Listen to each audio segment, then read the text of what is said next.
Welcome to Horrible Fates, where the most unexpected and tragic endings to seemingly ordinary lives are examined. We will take some time to explore the darkness that can lurk just beneath the surface of everyday existence. Welcome to The Cellar.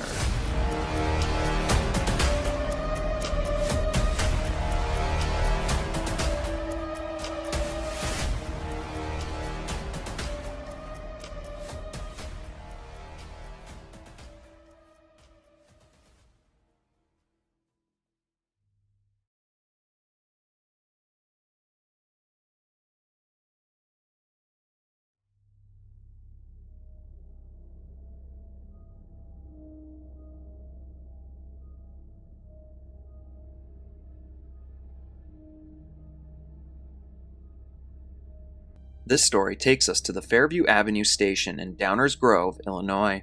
Fairview Avenue is one of 3 railroad stations on Metra's BNSF line in Downers Grove.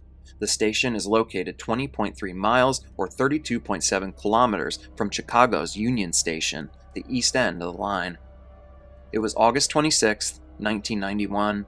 A railroad enthusiast with a camera was at the Fairview Avenue station filming the E9 locomotives in action, as it was known that the last of these trains were soon to be retired in the early 90s. In the early to mid-20th century, Chicago's train system heavily relied on EMD E9 locomotives. These powerful, streamliner-style diesels were integral to connecting the city and its suburbs. At 5:52 p.m. that evening, the train enthusiast was filming the locomotives passing through the station. As he filmed, 41-year-old Mary T. Wojtyla, a mother of 3, was walking with her lawyer and discussing her upcoming divorce proceedings. At 5:53 p.m., the crossing bells and lights would begin to go off as the E9 BN number 9912 was coming through on the middle track with the racetrack commuter train. As the gates closed, several people continued to make their way across. The BN number 9912 continued its approach, blaring its horn to warn those of its imminent arrival through the station. On the video, you can see a woman glance out and debate for a moment whether or not to try and race and cross the tracks. Seeing the train barreling down made her decision simple, as she turned around to wait patiently. As the video continues on, you will soon see Mary and her lawyer come into frame. In a clearly distracted state, they approach the tracks before Mary's lawyer realizes the danger of the oncoming locomotive. The lawyer stops, but Mary keeps walking. Stopping here now, only 5:45. We've had several more trains, another one in sight behind it as I have light. And then there, maybe on the center track.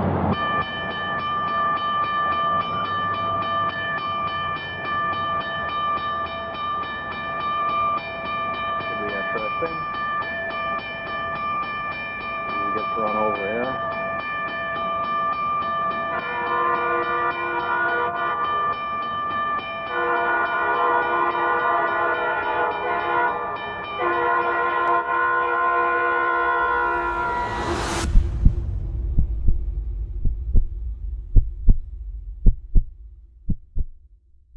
Mary would be struck by the train at 60 miles per hour and hurled in the direction of the person recording the entire ordeal. Mary's lawyer was perfectly fine, but Mary was not so lucky. The impact killed her instantly, hurling her badly damaged body at onlookers. I found a quote from a passenger inside the locomotive that day. "I was a passenger on the express train which struck her. When the engineer slammed on the emergency brakes as we passed the local train stop at Fairview Avenue, I knew something was wrong. Once we came to a stop, I looked out from my window seat and saw the horrible sight of a woman's body twisted and bent in every direction, laying directly under my window. I instinctively yelled, 'Oh my God.' We sat there for what seemed like an eternity before they even put a sheet over her. That sight haunted me for a long time. I rode commuter trains in Chicago for 30 years and was always amazed at some of the things people would do around them." Mary had been in a hurry to go sign her divorce papers at the time and was clearly distracted and not paying close attention to her surroundings. The entire incident delayed commuters for hours as police would eventually arrive on scene. The police would speak with the engineer of the train and proceeded to ask him to back the train up in order to reenact exactly what had happened. It's been reported that the engineer was so seriously affected by what had happened and having to reenact it all with Mary's body still there on the tracks that he was unable to continue and had to ultimately be relieved of his duties. In the aftermath of everything, Mary's estate would file a wrongful death lawsuit. This lawsuit would later be dismissed in 1996 as the railroad argued that they were not responsible, as Mary had walked through the crossing when the bells were ringing and the gate was down. Sadly, Mary left behind 3 children, and I want to take a brief moment to send my deepest condolences to all her family and friends.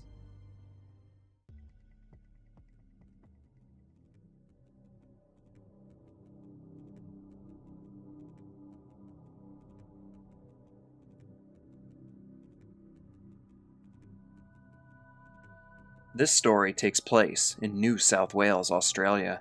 New South Wales is a state on the east coast of Australia. It borders Queensland to the north, Victoria to the south, and South Australia to the west. The eastern coast of New South Wales borders the Coral and Tasman Seas. The state capital is Sydney. Sydney is Australia's most populous city with a population of over 8.3 million people. It was 2010 in New South Wales, and resident Sam Ballard was hanging out with some of his friends.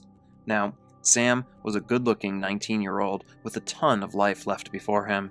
He was a good student and an avid rugby player. At the time, he was hanging out with some of his friends from his rugby team. It was a beautiful, hot summer evening, and Sam and the others had busted out some bottles of red wine. In their own words, they were trying to act like grown-ups that night. As the group of friends continued drinking and hanging out on the concrete patio of Sam's home in Sydney, a slug was discovered crawling slowly across the patio.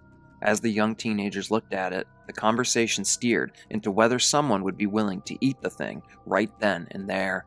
The boys dared each other, and with some liquid courage, Sam Ballard was soon the one looking to seize the moment. Sam picked the slug up by its tail, and with little hesitation, he placed the slimy creature in his mouth. He then grabbed his glass of wine and took a large swig, washing the wine and slug down in one big gulp. Sam's friends cheered him on. Sam was the man that night. He did what no one else was willing to do. The wine would continue to flow, and the group of friends continued enjoying what was an amazing all-around night. The following day, Sam would wake up not feeling well at all. At first, he chalked it up to drinking too much the night before. He was dizzy, nauseous, and part of his right leg was experiencing an uncomfortable pain. Sam assumed it was just some bad hangover symptoms, and so he set forth to push through, knowing he would feel better as the day continued on.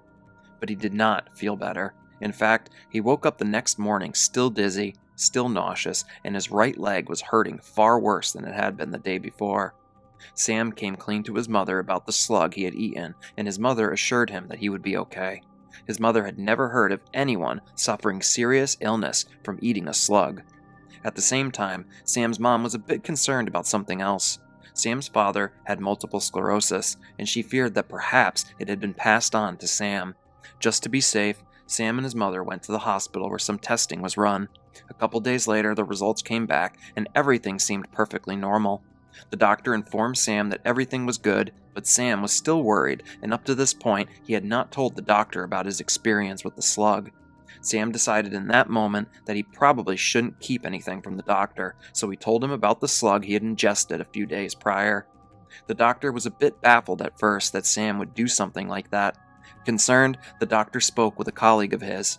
The next day, Sam would receive a follow-up call from his doctor requesting that he return to the hospital in order to have a spinal fluid test performed.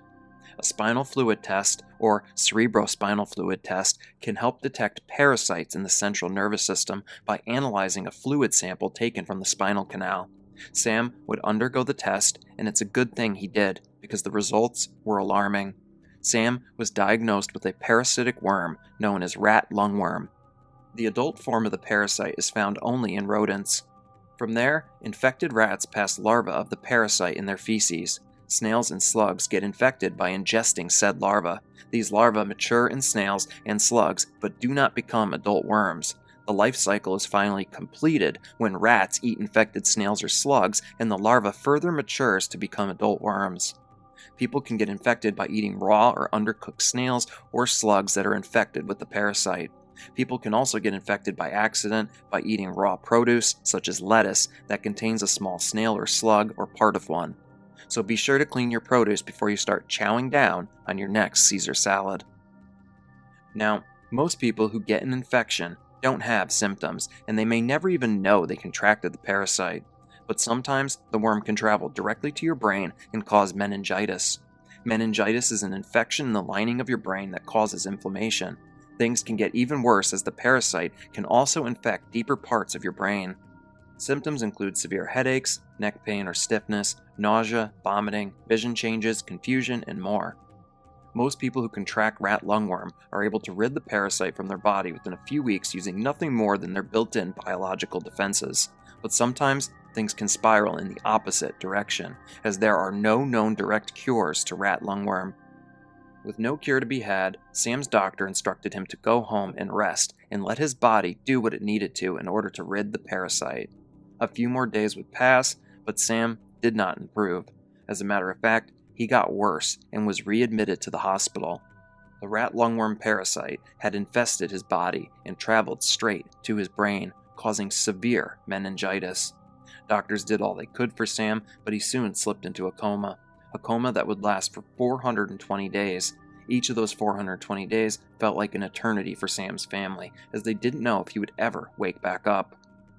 Sam never gave up, and eventually he did regain consciousness, but when he did, he woke up paralyzed, unable to eat without a tube or move without intense effort. The only thing Sam could control was his eyelids and his breathing. He was left needing 24-hour care 7 days a week. In a lot of ways, Sam was trapped inside his own body. Doctors determined that Sam was still very intelligent. His brain was still as sharp and clear as it had been prior to the parasite taking over. It wasn't going to be an easy life going forward for Sam, but luckily, his friends and family were all there by his side, pushing him to live each day to its fullest, constantly motivating him to continue on.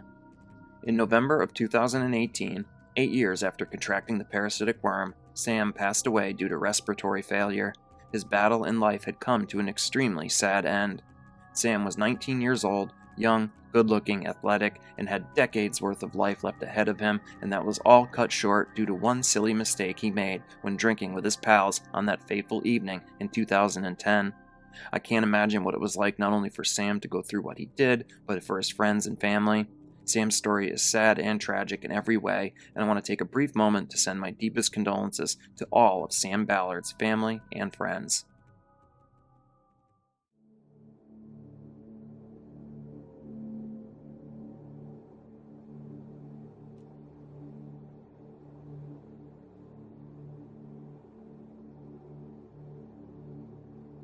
November 1983, San Francisco, California.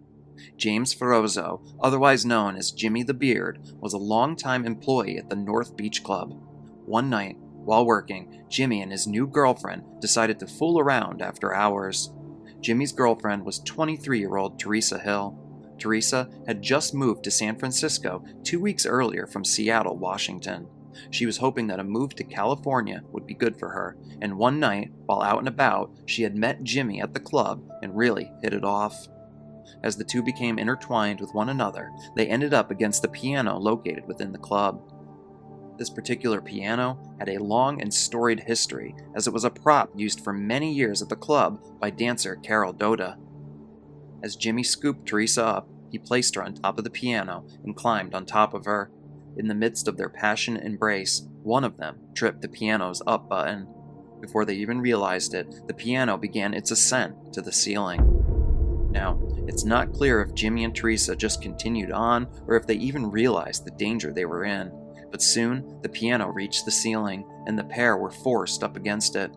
The pair were trapped and there was no one around to help them. Hours would pass by and eventually 7 a.m. came around. A janitor would arrive at the building, and would be the first person to find the pair in their precarious situation. The janitor swiftly contacted police. Police and fire would arrive on scene, and they would begin the process of lowering the couple back to the ground. It would take hours, but at around 10:15 a.m., the pair were finally lowered back to earth. Sadly, it was too late for Jimmy the Beard. He was pronounced deceased at the scene due to asphyxiation.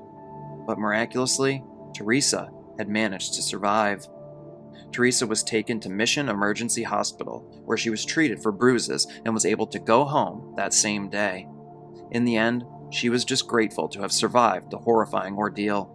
I can't imagine not only being crushed between the piano and the ceiling, but being stuck there for what probably felt like an eternity. It seems that Teresa's small stature is what saved her, while Jimmy was a big and bulky 240 pounds. In the end, it was a horrible fate that no person should ever have to endure. As always, I want to pay my respects and send my condolences to all of Jimmy's family and friends.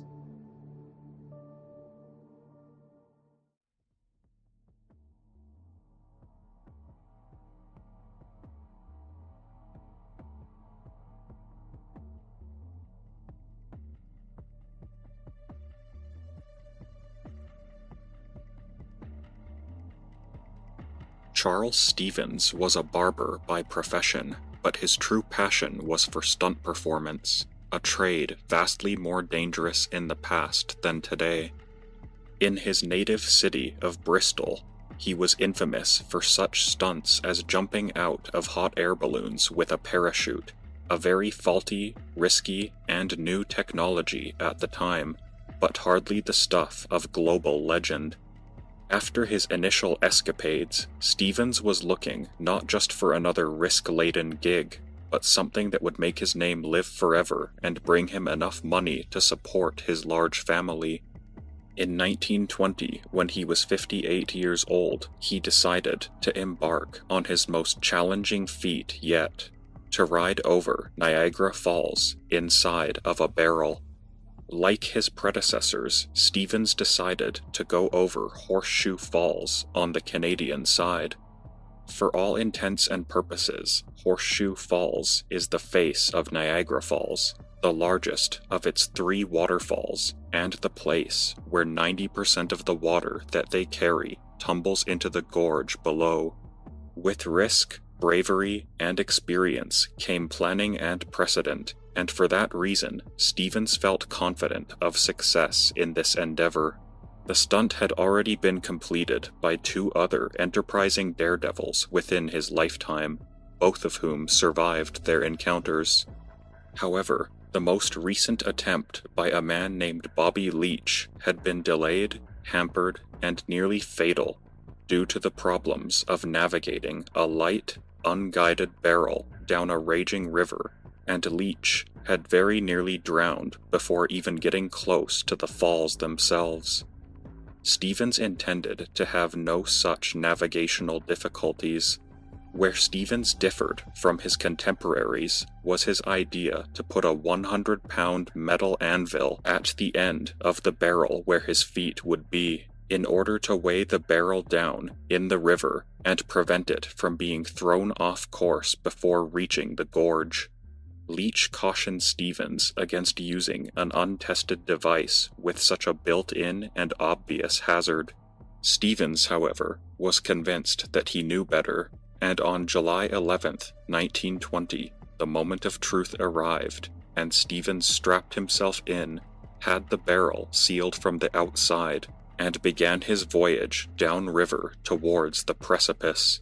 As his improvised vessel went over the falls, it underwent a drop of 188 feet before reaching the bottom.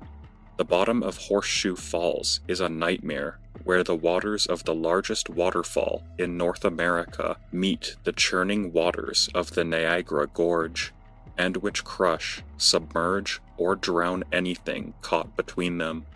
The convergence between the two is also the deepest part of the Niagara River, roughly 50 meters in depth, and littered with sharp rocks and boulders that would shred a human body on impact. Just slightly downriver are Class 5 rapids, the second highest ranking assigned to such phenomena. and which have killed many attempting to navigate them. Given the hazards at that location, an underwater survey of the waters there has never been completed, and it was this environment into which Stevens was plunging headlong. The barrel in which Stevens was riding was shattered upon reaching the bottom of the Horseshoe Gorge, but it did not break all at once. As Stevens's barrel arrived at the bottom of the falls, the metal anvil strapped to his feet was too heavy for the flimsy container, and it punched out the bottom of the barrel.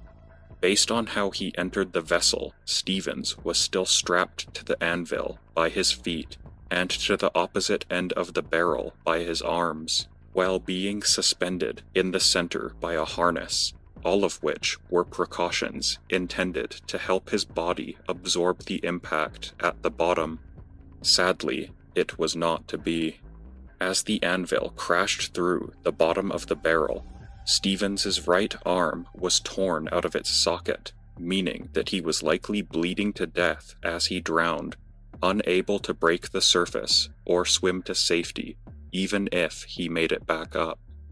The missing limb was still stuck in one of the straps, indicating that what remained of Stevens's dismembered body had been pulled right out of the barrel, still conscious, and into the frothing, crushing waters below the falls. The weight of the massive anvil then pulled him down to a watery grave from which the rest of his body has never resurfaced. Despite his demise, it has not stopped the falls from attracting daredevils the world over into attempting similar gambits. Over 10 million people visit Niagara Falls each year, but not many are aware that somewhere in the wondrous spectacle, the unrecovered body of Charles Stevens lurks in the depths under the water, along with the thousands of others who have died on the falls through failed stunts, everyday accidents, or through taking their own lives.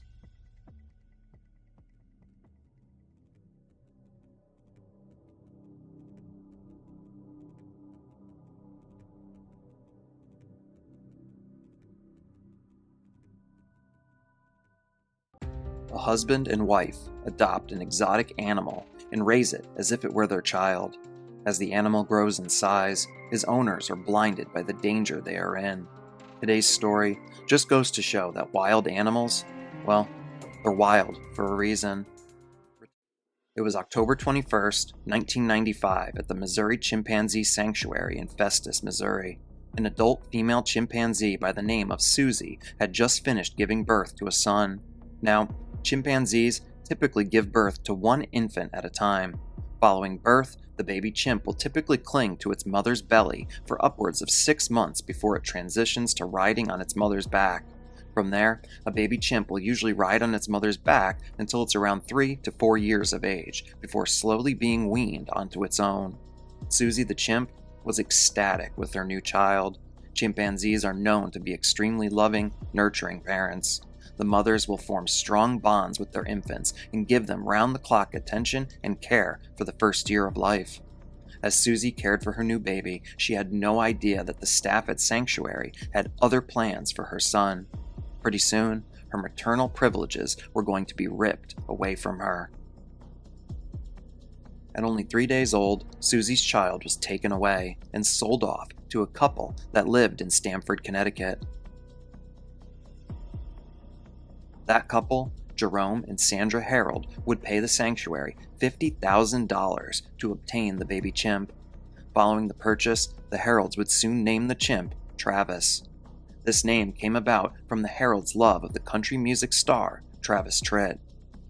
Travis would grow up living inside the home alongside Jerome and Sandra. He had been taken away from his mother at such a young age, not knowing anything about his chimpanzee roots. He would be raised amongst humans like he himself was one.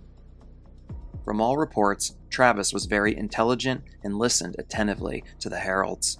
He took directions well, and one of the Harolds' neighbors would even be quoted as saying that Travis listened better than my own nephews. To put it as simply as can be stated, the Harolds raised Travis like he was their son. He did chores around the house, he dressed himself, he even ate meals right alongside Jerome and Sandra. The Herolds also owned their own towing company at the time, and Travis would ride alongside them in the truck. He would even go shopping with them. From most of the reporting I can gather, Travis was pretty well behaved early on in his life.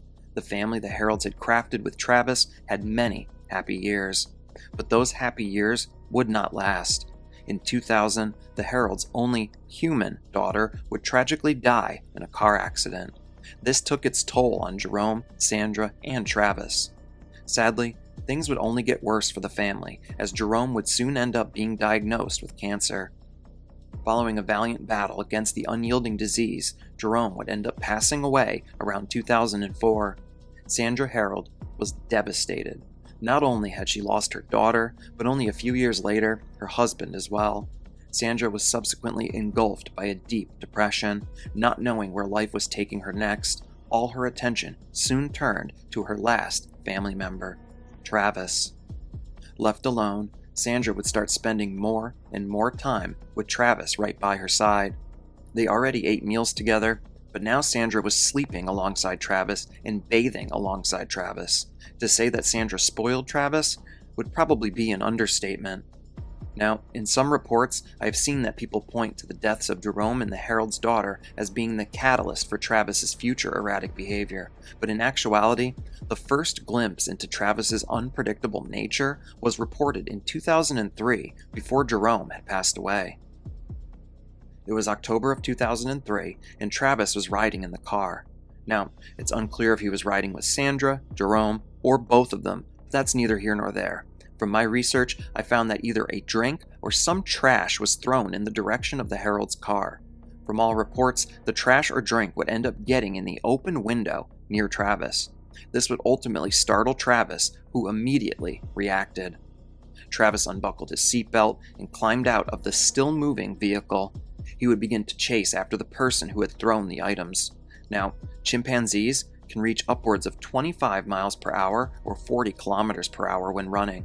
Luckily, the man was able to evade and get away from Travis before anything bad could transpire, but this would not be the end of the situation. The police would show up on scene, and efforts were made to get Travis back into the car. On numerous occasions, he would climb back in and then climb right back out the other side. He would proceed to playfully chase the cops around, and this would go on for numerous hours, holding up traffic in the process. Eventually, Travis would be contained, and the incident would end without anything violent transpiring, but this incident would lead to Connecticut passing a new law. This law would make it so that you needed to apply and obtain a permit to own a monkey of any kind that weighs over 50 pounds. This law passed in 2009, but was never enforced onto the Herold family. That now brings us to February 16th of 2009, some 6 years after the incident we just discussed. Now, I've seen some differing in reports, so I'm going to try and piece exactly what happened together as best as humanly possible. Before we fully dive in, I want to introduce Charla Nash. Charla was a friend of the Herolds, someone they had known for more than 30 years. Charla was also very familiar with Travis. In fact, she had been there when the Herolds brought him home, and she had been involved in Travis's life ever since the beginning. Now, on February 16th of 2009, Travis would proceed to grab Sandra's car keys. He then ran out of the house with them and would not bring them back, no matter how much Sandra tried to get Travis to return them and get into the house. From some reports, Charla was already at the Herold's house, while in other reports it said that Sandra, now frustrated, called Charla to see if she would come over and help with Travis. Either way, Charla would end up at the Herold's residence. In an effort to help Sandra get Travis inside the house, Charla would grab one of Travis's favorite toys, his Tickle Me Elmo doll. Charla would step outside the residence with the toy in an attempt to get Travis to see the item. The thought being that he would give up on the car keys and simply head inside in order to get his hands on his favorite toy. What ultimately transpired would change Charla and Sandra's lives forever. Travis would lay eyes on the Tickle Me Elmo doll, and it set him into a rage. I want to add that Charla had just recently changed her hairstyle and potentially her hair color, so it is believed that Travis may have mistook Charla for a stranger that was now stealing his favorite toy from his house. Once Travis was set off, There was no stopping what was about to commence.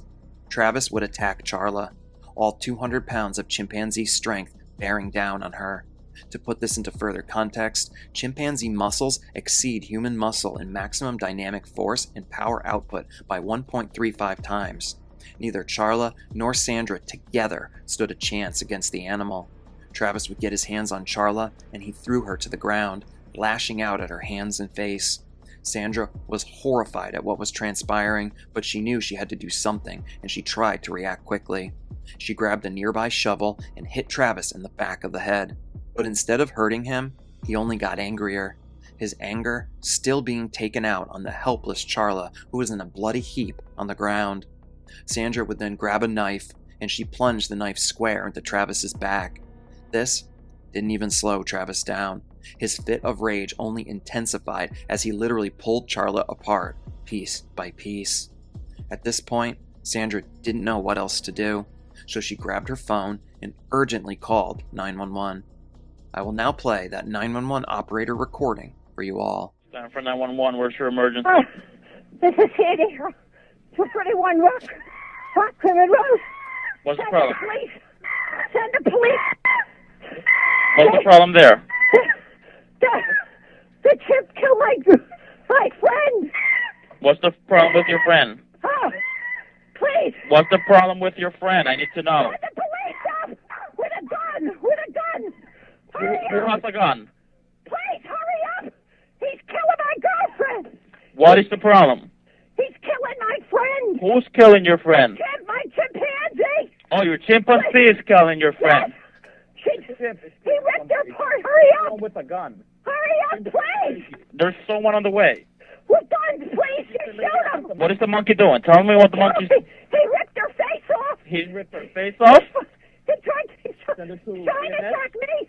Please. Okay, hurry. I need you to calm down a little bit. They're on the way. Can you put yourself away? I don't want the monkey attacking you. Please, hurry up. Listen to me. They're on the way, ma'am. Guns. They gotta shoot him, please. Please, hurry. You're there with your friend. I need you to help your friend. Can you go help your friend? I can't. He tried to attack me now. Is he still there with your friend? Yes. Okay, so then back off. Then don't get any closer, okay? They're already on the way. Please. If the monkey moves away from your friend, let me know, okay? So we could try to help your friend. No, I can't. She's dead. She's dead. Why are you saying that she's dead? She's dead. He ripped her apart. He ripped what apart? Her face? Everything. He ripped her apart? Listen, I think I'm gonna pass out. No, just breathe, okay? I'm going to stay with you on the phone until they get there. Listen, please hurry. Please hurry. Oh my God. They gotta have their guns out. They gotta have their guns out. Listen to me. Oh my God. Is this your monkey or whose monkey Yes. is it? It's your monkey. No, it's mine. How do you know how big is he? How many pounds? 200 pounds. 400? 200. 200 pounds? Listen to me, please. Where are they? And he's a chimp, correct? Yes. Where are they? They're going your way. They're going as fast as they can your way, okay? Please go faster. Please, Dirk. Please. Is the monkey still by your friend, or can you get close to your friend? He's eating her. Please. God, no, please. Okay, I need you to calm down for me. I know it's hard, okay? I know it's hard. But they're going as fast as they can your way, okay? Oh, my God. Please hurry. Please. They tell them they got to shoot him because I tried stabbing him and he's not, and it made him worse. Okay, Sandra. Have them shoot him. They will. Sandra, I already have the fire department close by, okay? So as soon as the police gets there, the fire department's going to move in, okay? The fire department can't move in yet, but as soon as the police officers show up... Please tell them. Shoot him because he's going to try to attack me now. Just breathe, Sandra. Shoot him! Sandra, stay in your car. Shoot him! Sandra, I need you to stay in your car. Shoot him, please! I tried stabbing him, and he's hurt now, too. So he's going to attack anybody. I can't get out of this car. Lock your doors on your car and stay there with me. It don't matter. He will rip the doors wide Sandra, open. just do what I'm telling you to. Stay in the car. The police officers will handle it. Please tell him to shoot him. Please tell him. did, Sandra. They're shooting at him already, okay? But he's not dead. I know. They will continue until he's dead, okay? I just need you to stay on the phone with me and breathe. He's not dead. He's not dead. He's not dead. Oh, God. You can hear on the phone call the enraged shrieks coming from Travis as he continues to decimate Charla. Sandra on the phone makes it very clear that the only way to stop Travis is to have officers shoot him on sight. Sandra would later state in an interview that the moment she plunged the knife into Travis's back, it was like she had stuck the knife in herself. For so many years, Travis had been like a child to Sandra. At the time of the incident, he was all she had left of her family. The emotional trauma she endured must have been unfathomable, but it was nothing in light of what Charla was and would ultimately endure throughout the vicious attack. Police would soon arrive on scene, with officers staying in their vehicles as Travis came over to see what they were doing in his driveway. Travis would attempt to get into one of the police's cruisers, but when he couldn't, he angrily broke off the car's side mirror. Travis then went around the car until he found a door that would open for him. As the door opened, Officer Frank Schifari was left having to defend himself. He would open fire, shooting Travis multiple times in the chest. Travis would immediately stop the attack. He stood there for a brief moment before making his way back into the house. He would then stumble over to his cage, where he would collapse and die from the gunshot wounds. With Travis now down, paramedics were finally able to make their way to Charla Nash. She would be rushed to the hospital, where she would undergo numerous intensive surgeries. Following the brutal attack, Charla was left with almost every bone in her face broken. Travis had torn away her eyelids, nose, jaw, lips, and the majority of her scalp. He had also removed one of her hands, and only one finger was left on the other. Doctors would do all they could to try and save Charla's eyesight, but the damage was too extreme. Charla was left completely blind in the wake of all that had transpired. Following her initial surgeries, Charla was soon given the opportunity to sign up for an experimental face and hand transplant surgery.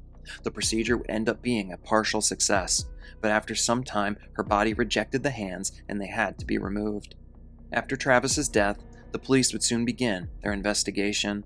A toxicology report would come back showing that Travis had Xanax in his system at the time of the attack. Some reports say that Sandra had initially stated that she did not give Travis Xanax, but later on, she would admit to giving Travis tea that was laced with the Xanax in order to calm him down. What many people probably don't realize is that Xanax can have some negative side effects, those being aggression, hallucinations, and mania. It is believed that a combination of the drug's side effects, along with him not recognizing Charla and thinking she was a stranger stealing his toy, is what led to the fit of rage. In March of 2009, after surviving the gruesome attack, Charla Nash would file a $50 million lawsuit against Sandra Harold. But before the lawsuit could be resolved, in May of 2010, Sandra would die from an aortic aneurysm. It wouldn't be until 2012 that a resolution would end up transpiring in the legal matters, as a judge would rule that the Harold's estate would have to pay out $3.4 million in real estate, $331,000 in cash, $140,000 in machinery and equipment, and $44,000 in vehicles to Charla Nash. Now, I personally don't believe anyone should ever be able to own a wild exotic animal like Travis. For me, the Harolds made a grave mistake in purchasing and raising the chimp like he was a child. Wild animals are just that.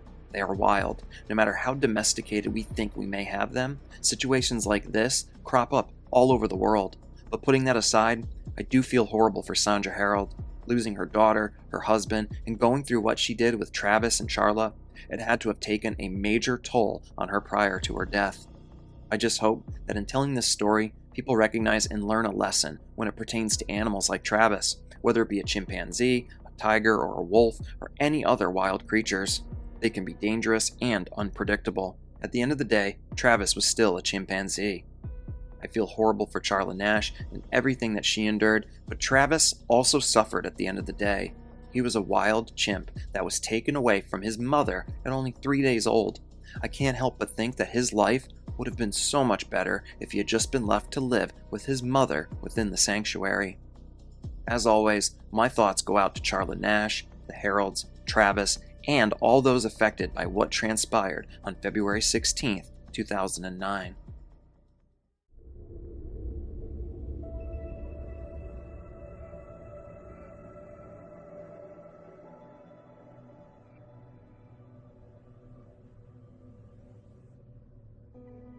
On August 2nd, 2009, in Newport, Isle of Wight, resident Mark Wells, an aircraft fitter, celebrated his 32nd birthday with some friends. For context, Newport is the county town and administrative center of the Isle of Wight, a large island located off the south coast of England. The area is renowned for its beautiful architecture, particularly St. Thomas Square, which houses the Nash-designed Guildhall and the Minister's Church. The Isle of Wight is also famous for its charming riverside along the river Medina. A scenic walk along the Medina offers a fantastic opportunity to appreciate the town's natural beauty. Mark was a hard-working individual who worked as an aircraft fitter.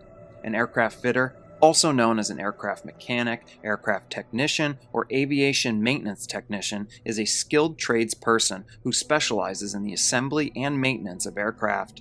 Mark's responsibilities included working on the aircraft's frame, constructing components like wings and fuselage structures, and performing routine maintenance, repairs, and modifications as needed.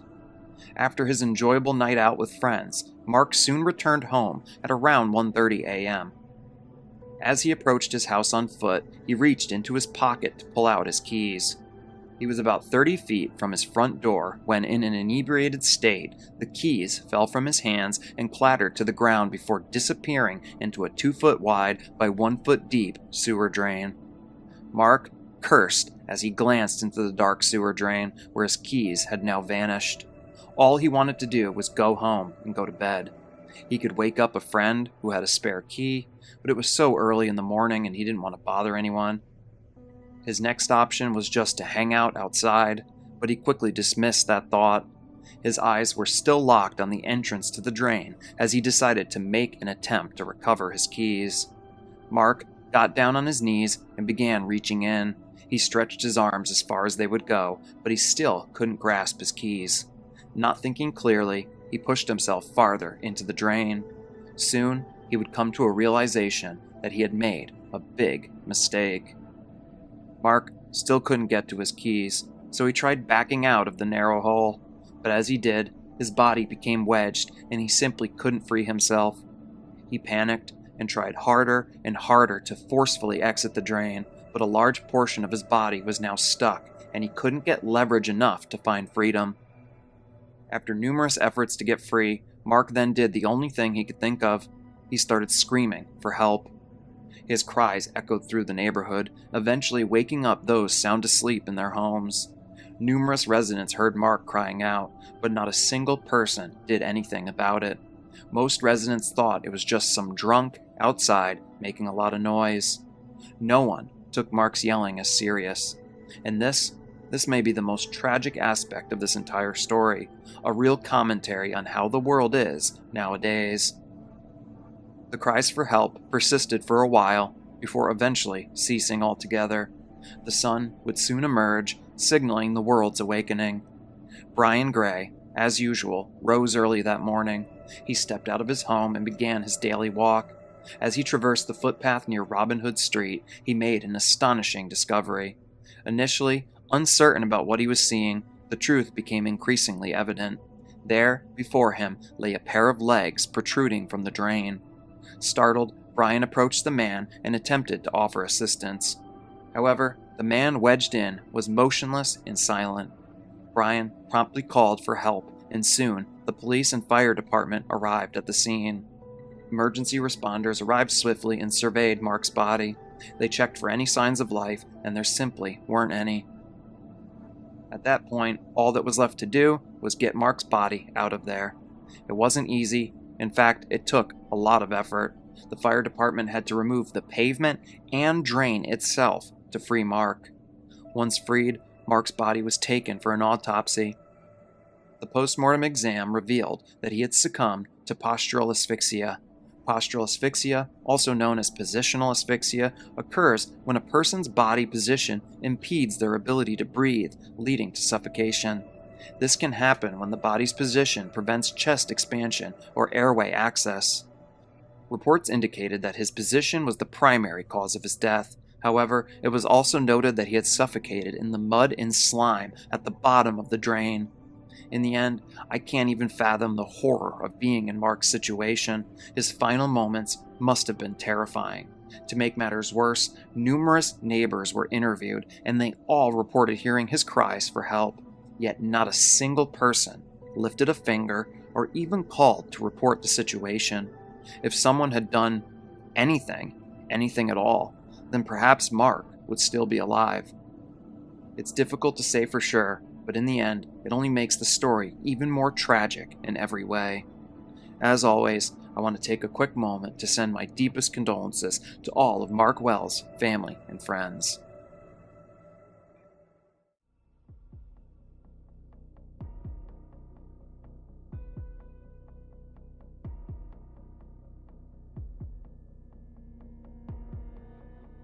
On Saturday, November 5th, 1983, in the frigid waters of the Great North Sea, one of the most horrifying diving accidents would unfold. It would only take mere milliseconds before the lives of 4 divers ended in one of the most gruesome ways imaginable. This is their story. Now, before we dive into the event of November 5th, let's first dive into some information that's relevant to this story. The first piece of information is commercial diving. Commercial diving involves trained professionals who perform underwater tasks within various different industries. Their jobs often revolve around maintenance and repair, with the environments they are placed into being extremely hazardous in nature. Edwin Arthur Coward, Roy P. Lucas, Bjorn Gjeiver-Bergensen, and Truls Hellevik were 4 saturation divers working on November 5, 1983 on the Byford Dolphin drilling rig. William Cramen and Martin Saunders were dive tenders on the rig, there to help assist the dive team. The Byford Dolphin was a semi-submersible, column-stabilized drilling rig operated by Dolphin Drilling, a subsidiary of Fred Olsen Energy. The Byford Dolphin was built as a deep-sea driller, being the first of class in the highly successful Aker H3 series, designed by Aker Group and completed at the Aker Verdal shipyard in the year 1974. The rig had the ability to drill a maximum depth of 6.1 kilometers or 3.8 miles, and it could operate at a water depth of 460 meters or 1,500 feet. As a drilling rig, Byford Dolphin was equipped with advanced drilling equipment. For deep offshore sites like the Byford Dolphin, saturation divers are depended upon to repair and maintain the rig, and nothing is more hazardous than those that work as saturation divers. So, what is saturation diving? Well, saturation diving is a specialized diving technique where divers live and work at extreme depths for extended periods of time in a pressurized environment. This allows their tissues to become saturated with inert gases, thus avoiding the need for decompression after each dive. On many oil rigs, constant maintenance is needed. To help you understand this a bit more, say a diver needs to dive 700 feet to perform maintenance. Well, returning from a dive of that depth requires careful decompression, which can take approximately 7 days. It's not feasible to send someone down and bring them slowly back up over such a lengthy time frame. Instead, saturation divers will spend days or even weeks at depth. They spend anywhere from 12 to 16 hours a day within their living quarters. Their quarters are an isolated chamber that's kept at depth where the divers sleep and eat. During the other 8 to 12 hours, the divers will work, performing their dive in what's called the bell. The pressure in the bell is matched to the living chamber. It can then be lowered to the seafloor using an umbilical, which is a tube from the surface that provides breathing gas to the divers. You see, at a certain point, a diver reaches their body's saturation point. The saturation point refers to the moment where a diver's body tissues become fully saturated with inert gases like nitrogen from the breathing mixture at a specific depth. This means that no more gas can be absorbed, regardless of how long the diver stays at that depth. Saturation divers will work for weeks on end with their bodies fully saturated, and once their long, strenuous shift is over with, they will be slowly decompressed over the course of days or even a week plus. In the end, it's extremely dangerous work, but it's work that also pays extremely well, as these particular divers can make upwards of $1,000 a day. Now, for those that wonder why you need to decompress, well, the risk of ascending too quickly from extreme depths can be catastrophic to the human body. To understand this a little better, At depth, the pressure of the water compresses gases in your body, including the nitrogen that you breathe. When you ascend rapidly, the pressure decreases and the compressed gases expand too quickly. When they expand too quickly, it causes them to come out of solution and form bubbles. These bubbles can obstruct blood flow, leading to pain, injuries, and, in severe cases, paralysis or even death. With some backstory and needed information out of the way, we will now dive into the events of November 5th, 1983. At around 3 a.m. that morning, Edwin Arthur Coward and Roy P. Lucas were both getting some rest within the rest chamber section of their living quarters. From reports, they were exhausted after working multiple days of overtime, which included numerous 12-hour-plus shifts. Bjorn Bergersen and Truls Hellevik had just completed a short, couple-hour dive and were within the dive bell as it was being brought back up to the habitat.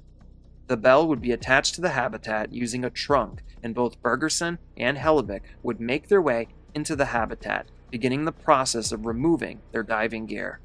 Hellevik would make his way towards the door, where he began closing the door between the habitat and the trunk. Once completed, the trunk could be depressurized and the bell could then be removed from the living quarters. Now, it's not exactly clear why, as I've seen it reported that one of the diving tenders made an error, and I've seen it reported that a mechanical failure caused a clamp to open. Either way, the clamp that was holding the trunk in place detached before Hellevik could secure the door inside the living chamber all the way. What happened next happened faster than you or I could even blink. Opening the clamp meant that the chamber system, which was currently under 9 atmospheres of pressure, was now connected to the outside with its usual 1 atmospheres of pressure. Both chambers rapidly depressurized, causing air to rush out of the chamber system with unbelievable force. This explosive decompression was unforgiving and brutal to the men inside the habitat. The diving bell would be blasted away. It killed the diving tender that was standing in front of it and severely injured the other tender. Inside the chamber, 3 of the 4 divers, Lucas, Coward, and Bergersen, were killed almost instantly. The fluids inside the men's bodies would expand rapidly. This caused intense hemorrhaging throughout their bodies. In their last moment of life, their blood began boiling, melting their surrounding fat, which then leaked from their bodies. Hellevik was standing closest to the door when the clamp released, and his fate was easily the worst of them all. Hellevik was brutally forced through the small opening in the door, measuring 60 centimeters or 24 inches long. His body was badly dismembered, and his internal organs were ejected onto the deck some 10 meters or 30 feet above the exterior pressure door. To put it simply, it was as if his body exploded. 5 lives were lost in the blink of an eye. The only survivor was one of the dive tenders, Martin Saunders. Martin was severely injured by the diving bell, but miraculously he would end up making a full recovery. These men died in some of the most gruesome ways imaginable, and in the end, the only silver lining would be that their deaths, at least, came quickly. Following the incident, Norwegian officials initially blamed the deadly incident on human error, placing the blame on the now deceased William Cramen. However, it was later revealed that the tragedy happened because of faulty equipment. The blame placed on Cramen negatively affected his family for many years, and from my research, a lot of people still tell this story and blame Cramen for making a human error. It's not completely clear, but it seems to me like there may have been some human error on top of faulty equipment. Brian McGlinchey, the diving manager at the International Marine Contractors Association, stated, "The fact that there was no interlock on the locking mechanism was immediately apparent, and now the presence of appropriate safety interlocks on SAT diving systems has perhaps the highest priority of all safeguards.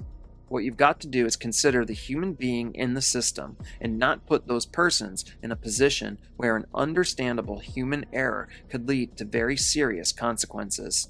Our safety systems must be designed to be tolerant of human error." The North Sea Divers Alliance, which was formed by early North Sea divers and the relatives of those killed, continued to press for further investigation for many years. In February of 2008, they managed to obtain a report indicating the real cause of what had happened: faulty equipment. The families would sue the Norwegian government, and it ended up taking 26 years, but in 2008, a settlement was finally offered to the families of those lost back in 1983. The Byford Dolphin rig would continue its run before it was scrapped in 2019. It has now been over 30 years since the incident, and the Byford Dolphin disaster is still considered to this day to be one of, if not the worst, diving tragedies of all time. As I always like to do, I want to send my deepest condolences to all the friends and family members of those lost back in November 1983.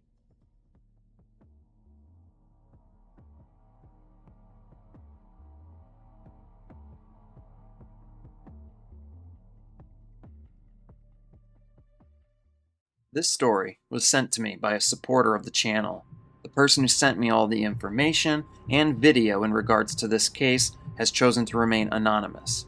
But the reason that they wanted this story told is important. They felt like here on my channel, I could not only do the story justice, but maybe, just maybe, help prevent the same fate from happening to someone else watching.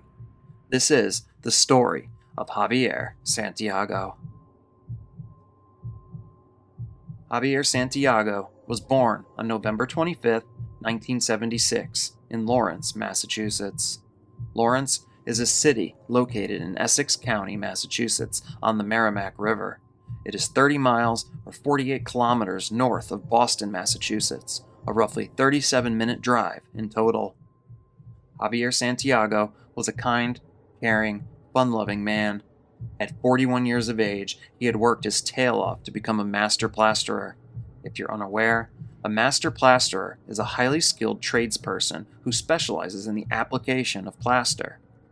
A master plasterer typically focuses on decorative and ornamental work.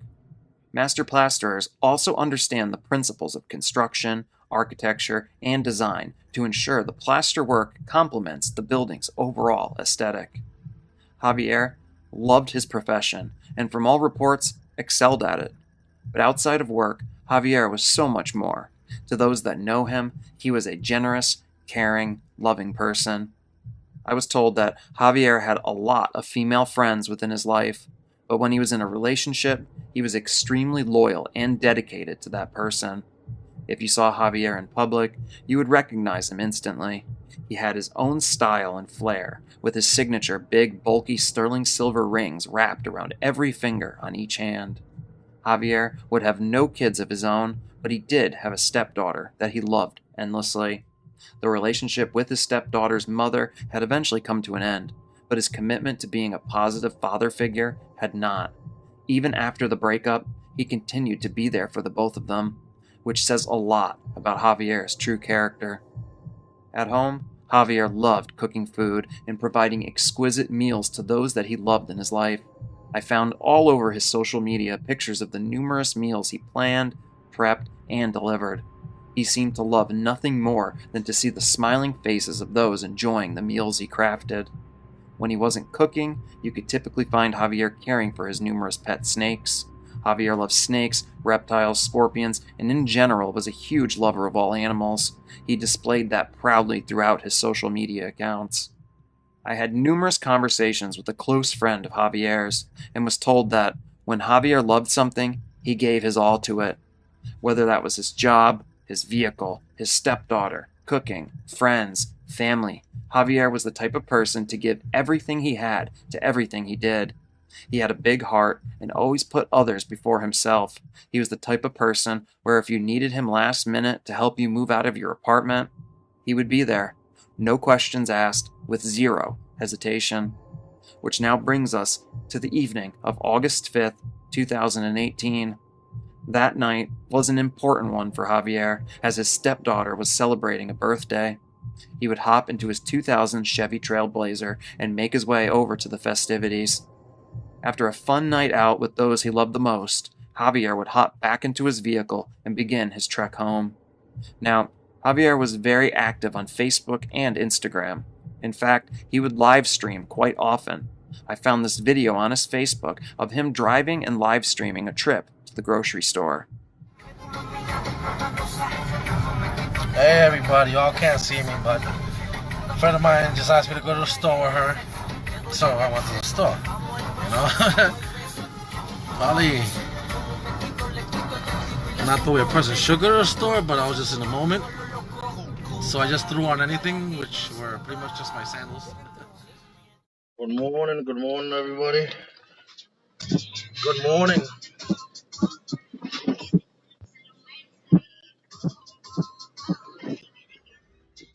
On the night of August 5th, 2018, while driving home, Javier hopped on his cell phone and once again began to live stream. This wasn't the first time he had done it, and sometimes that's the mistake we make as human beings. We do something we know we shouldn't, but get away with it unscathed and begin to think, well, nothing bad is going to happen to me. But on his trip home, things would not go as Javier planned them to.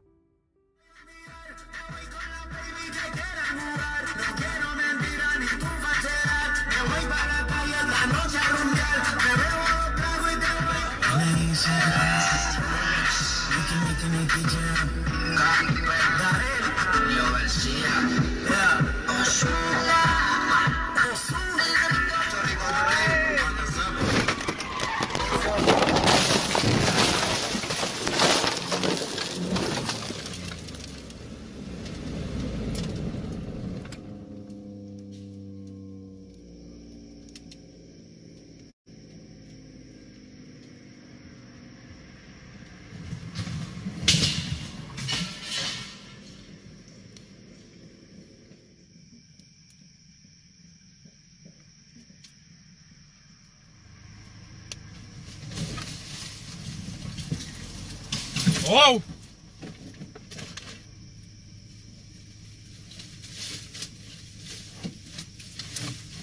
Holy shit. Hey, buddy.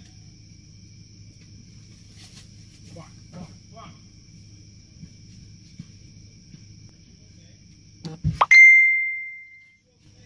I think he's dead. At around 10:38 p.m., in the area of 57 Haverhill Road, Route 97, Javier Santiago's Chevy Trailblazer would cross lanes on the highway and end up on the other side of the guardrail. At around 60 miles per hour, Javier's vehicle would come to a vicious halt. Javier was not wearing a seatbelt at the time, and he would be ejected from the vehicle. As you can hear in the video, some other motorists would come upon the scene. They recognized quickly the severity of the situation and called for emergency services. All of this was captured on camera and live streamed to the many friends and family members of Javier Santiago. By the time emergency services arrived on scene, it was too late. In sharing Javier's story, the hope is to shine a light on the dangers of distracted driving. Javier had so many people who loved and cared for him. He had so many people whose life he touched in so many ways. The story of Javier and his life is unique, as each and every person's story is. But the story of Javier's death is not unique. In 2022, an estimated 289,000 people were injured in accidents due to distracted driving. That same year, 3,308 people were killed due to distracted driving. Distracted driving doesn't just affect the person behind the wheel, it affects other drivers, passengers, bicyclists, and walkers. So next time you hop behind the wheel, remember Javier's story. And as always, I want to send my deepest condolences to all of Javier's family and friends.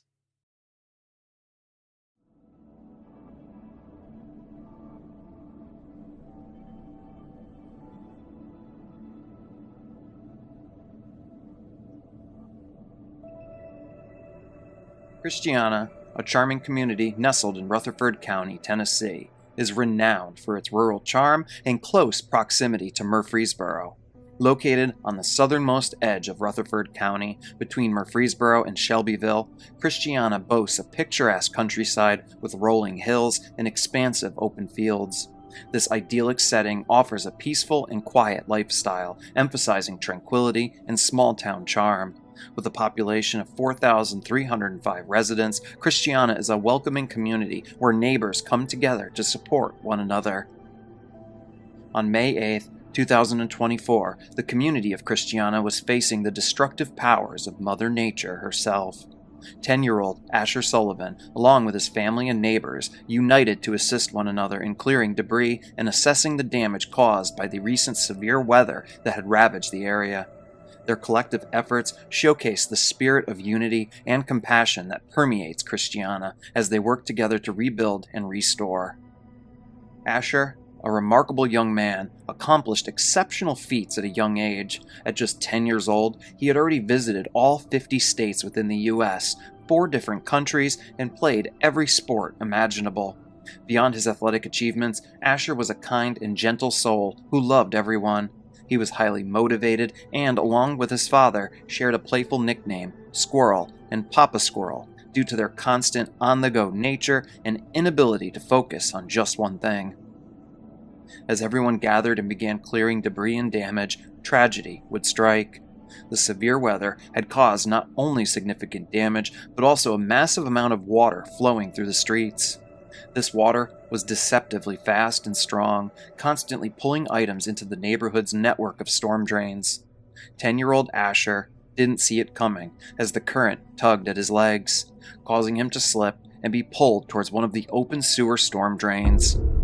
Before anyone around him could react, the boy vanished beneath the surface, out of sight and into the raging waters below the earth. Family and friends frantically searched and tried to find a way to locate Asher. The police and fire department were soon called, and the search for the missing young man began. Within due time, Asher emerged from one of the storm drain's drainage ditches. He was rushed to a nearby hospital where paramedics managed to regain a pulse. Doctors conducted various tests to assess the extent of the damage. Asher had been without oxygen for an extended period, and after the tests were done, it became evident that he would not recover. On Saturday, May 18th at 1:20 p.m., after 10 days in the hospital, Asher Sullivan passed away, surrounded by his family. In the end, his family had made the difficult decision to donate his organs, and this selfless sacrifice ultimately saved the lives of 4 individuals. This story is heartbreaking, but I really wanted to emphasize how incredible a life this young man had. I also felt it was important to highlight the lives that he saved after he passed on. As always, I want to send my deepest condolences to all of Asher's family and friends.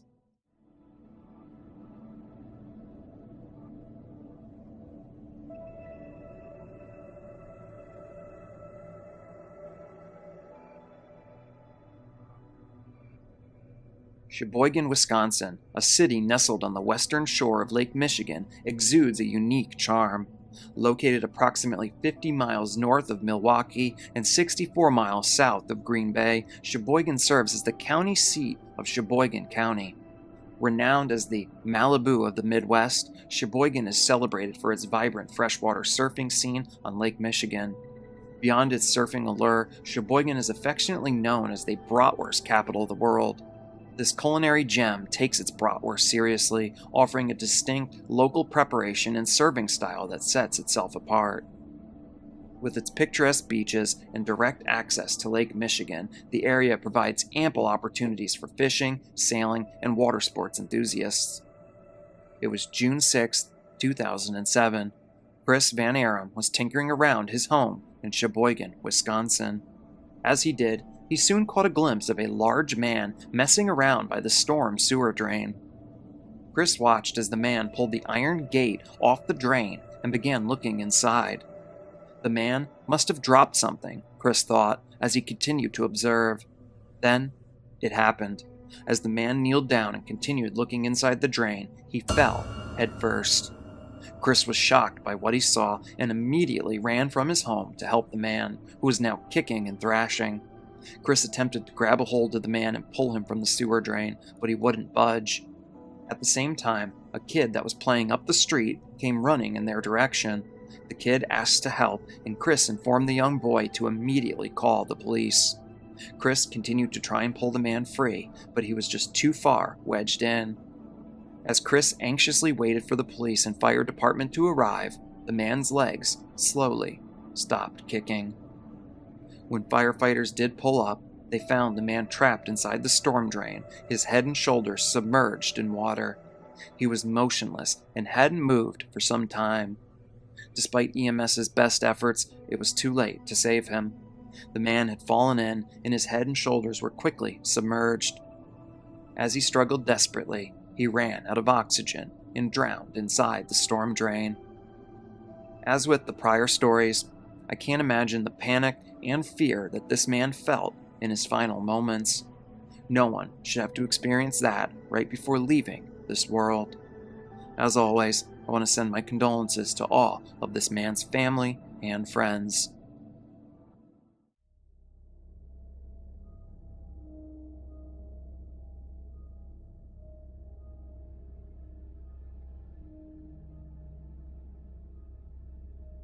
It was August 11th, 2014, in South Salt Lake City, Utah. South Salt Lake is a part of the Salt Lake City metropolitan area and has a total population of around 26,000 residents. To begin our story, a 911 call was placed to police about a Hispanic man who had been seen flashing a gun at a 7-Eleven gas station. Officer Bron Cruz would arrive on site where he swiftly exits his vehicle. It's at this point on the body cam footage that we see Officer Bron Cruz begin his swift approach towards 3 young men that had arrived at the 7-Eleven together. These 3 men were Hispanic, and Officer Cruz assessed that one of these men may indeed be carrying a firearm. 2 of the men would raise their hands, standing next to a vehicle, while Officer Cruz began walking towards 20-year-old Dillon Taylor. Taylor can be seen as the one wearing a white shirt. Now, it's unclear if Taylor did or did not see Officer Cruz arrive, but as Officer Cruz comes up behind Taylor, you can see that Taylor has his hands in his waistband and his back is turned to the police officer. It has also been debated over, but based on video evidence, Dillon Taylor appears to have his earbuds in both ears at the time. It's unclear if he even knows that Officer Cruz is following behind him as he's walking away. Officer Cruz would start yelling instructions at Dillon Taylor. He yells at Taylor, instructing him to get his hands out 3 separate times. You can hear in the recording someone say, "Nah, fool." Police have reported this as being said by Dillon Taylor to Officer Cruz. The entire ordeal only lasts mere seconds as Dillon Taylor eventually appears to turn slightly towards Officer Cruz while pulling his hands from his pants. In a split second, 2 shots are fired, entering the body of 20-year-old Dillon Taylor.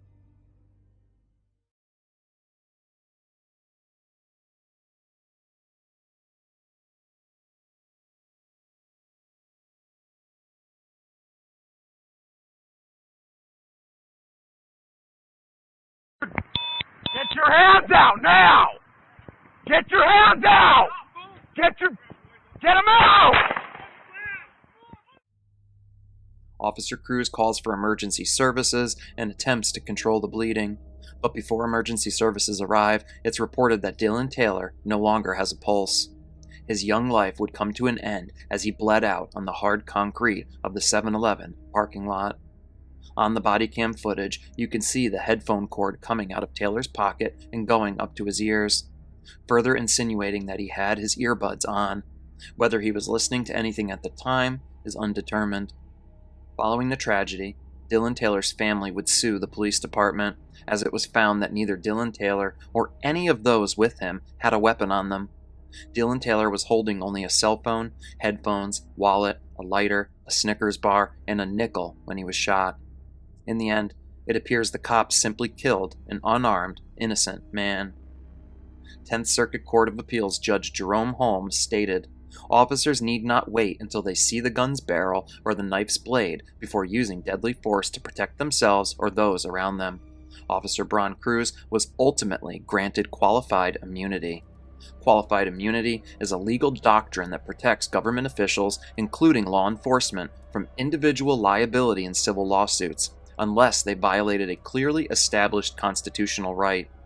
It essentially means that officials are generally not held personally liable for their actions, as long as they acted in accordance with established legal principles at the time. They ultimately felt that Bron Cruz's actions were justified and that his concern for being shot was warranted given the situation. Senior Circuit Judge Carlos F. Lucero stated, Cruz shot Taylor within just 22 seconds of pulling up at a 7-Eleven, at which point Taylor's sole crimes were walking away from an unconstitutional police stop and pulling up his pants. As you can see, people are split down the middle on this case. Now, here's my take. What could Dillon Taylor do to avoid getting shot from watching this video? Seriously, watch the video and tell me, what was he to do to avoid being fired upon? It appears whatever Taylor does to respond to this officer is going to be perceived as a threat, and he's going to be shot. I've rewatched the video over and over, and I just can't see a scenario where Officer Bron Cruz doesn't pull the trigger. Dillon Taylor's brother was on scene and corroborated that his brother had his earphones in and initially could not hear the cop.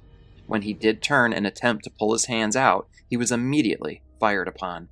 Now, on one hand, I completely understand that the police have to react swiftly based on perceived threat.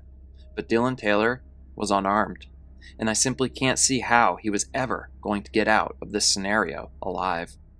What are your thoughts on this case? I know this one could be very divisive. I am a full supporter of the police department. My uncle was a police detective, so I understand both sides of the coin.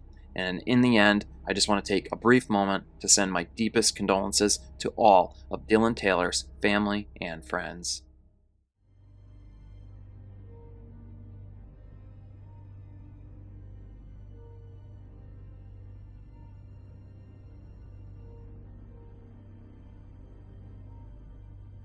This story takes us to Kuala Lumpur. Kuala Lumpur is the capital city of Malaysia. It is the largest city in the country, covering an area of 243 square kilometers, or 94 square miles. The city has a population of over 2 million total residents. It was October 25th, 2017. A 68-year-old man named Lim Ba was preparing to perform a stunt called human steaming at a Chinese temple in Kuala Sanglang, Kedah. It is said that Lim Ba was a medium who practiced the philosophy of Taoism. To give some context, Taoism is a diverse philosophical and religious tradition originating in China that emphasizes living in harmony with the Tao, which can be translated as the way or the path.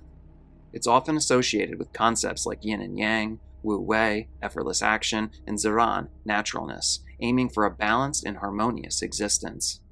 Within Taoist tradition, a spirit medium is a person who is believed to be able to communicate with and be possessed by deities or spirits. They act as a channel for divine communication, providing guidance, healing, and spiritual support to those seeking assistance. With some context given, I found that Lim Ba had performed this human steaming stunt/ritual on numerous occasions. Now, why would he perform such a stunt, you may ask? Well, the purpose of a human steaming stunt, also known as a human walk stunt, is primarily for demonstrating physical endurance and attracting believers, particularly within certain religious or cultural contexts. Lim Ba would set everything up and proceed to sit on top of a bubbling wok covered by a giant metal lid. As onlookers videoed it all, things seemed to be going as planned. But after 30 minutes, witnesses began hearing banging from inside the lid. By the time the lid was removed, well, it was a horrifying scene.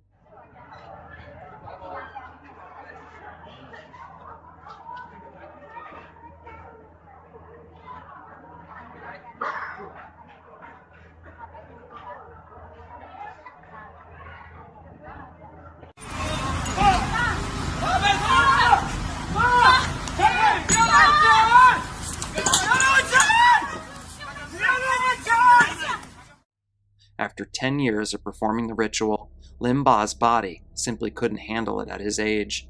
He was found unconscious with second-degree burns on his body. Those around helped get Lim's body away from the extreme heat. By the time paramedics arrived, it was too late. Lim Ba had passed on. Following an autopsy, it was found that the man had suffered a massive heart attack. From what's been reported by his family, Lim had undergone a bypass just a year prior, so all signs point to his body simply failing him. In his last attempt, Lim had only made it 30 minutes, but there are reports that he had once done the stunt for 75 minutes straight, a crazy feat in and of itself. Being steamed alive I can't imagine what it's like to put yourself through such a stunt, so I'll be sure to avoid anything like what Lim Ba put himself through. As always, I do want to take a moment and send my deepest condolences to all of Lim Ba's family and friends.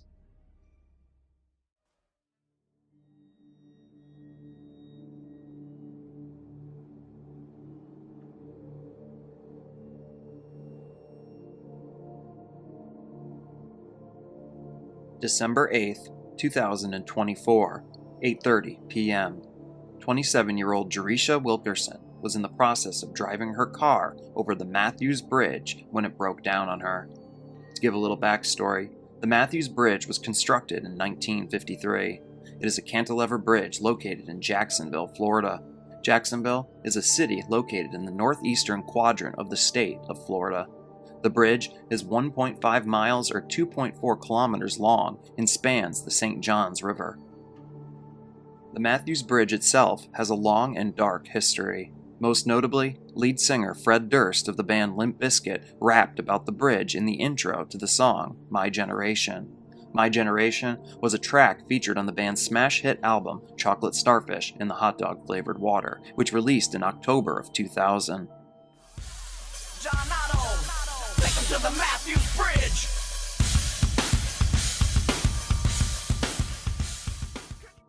Fred Durst's line about "take them to the Mathews Bridge" is a double entendre. On one hand, Fred is telling John Otto to play a specific part on the drums, while on the other hand, he is referencing the Mathews Bridge and its dark history with people going there to self-delete. The band's reference helped to shine a spotlight on the bridge's dark past. But the bridge's history continues to live on, as in 2015, a man involved in a traffic accident on the bridge chose to jump to his end. Now, if you ask residents of Jacksonville, Florida, many will tell you that they dislike driving over the bridge. Jerisha Wilkerson was now finding herself in a bad situation.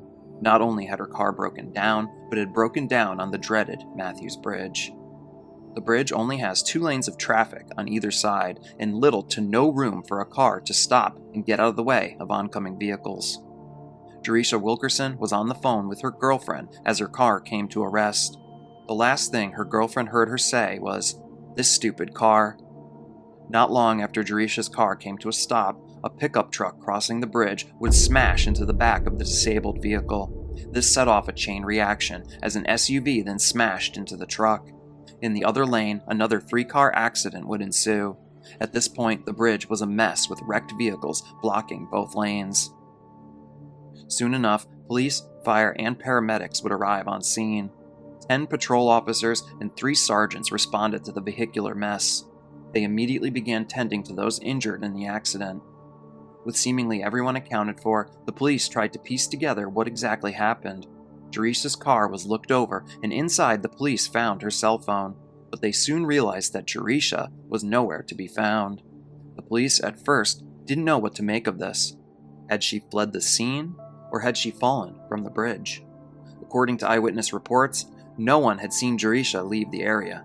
7 days would pass with seemingly no answer, but then a discovery was made. Jerisha Wilkerson's body was located in the river on Sunday, December 15th, 2024. She was floating about 3.5 miles away from the bridge. Homicide detectives would arrive to investigate, and Jerisha's body was recovered and transported to have an autopsy performed. As of now, no further answers have been made public, but it is believed that the police are treating her case as a traffic homicide. Which horrible fate did Jerisha suffer? Was she struck by a vehicle on the bridge? Did someone toss her over the edge and into the watery depths below? Was she still alive when she went over the bridge? There are still so many questions yet to be answered. Let me know what you all think in the comments section below. And as always, I want to send my deepest condolences to all of Jerisha's family and friends.